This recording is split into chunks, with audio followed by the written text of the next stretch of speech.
Hi friends, రైతులకు నమస్కారం. మీరు చూస్తున్నది Vietnam super early Jack fruit అండి. ఈ సైజు అయితే ఇంతకన్నా కొంచెం పెద్ద సైజు వస్తాయి అనమాట అండి. ఒక 5 నుంచి 8 కేజీల లోపు వరకు రావచ్చండి. మరీ చిన్నకాయలు అయితే 3-4 కేజీలు కూడా వస్తాయి అనమాట. అన్ని కాయలు ఒకే సైజు రావు, ఒకేలా ఉండవండి. ఇది పండుకి కూరకే సంవత్సరానికి 2 సార్లు కాయలు కాద్దండి. 6 నెలలకో కాపు, 6 నెలలకో కాపు. కూరకు కొన్ని కాయలు కోసుకోవచ్చండి, పండుగ కొన్ని కాయలు కోసుకోవచ్చు.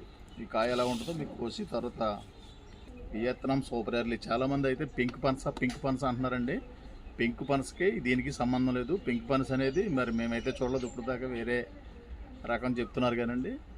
ఇదైతే మాత్రం ఎల్లో కలర్ ఉంటుంది, పింక్ కలర్ రాదండి, లోపల ఎల్లో కలరే వస్తుంది అనమాట. ఇది Vietnam super early Jack fruit. చూడండి ఫ్రెండ్స్, ఇందాక చూసారు కదా, మనకి వియత్నాం సూపర్ ఎర్లీ ఓపెన్ చేస్తే ఇలా ఉంటుందండి. మంచి క్రిస్పీగా ఉంటుంది, తినడానికి మంచి అరోమా, మంచి స్వీట్నెస్, చాలా బాగుంటుంది అనమాట.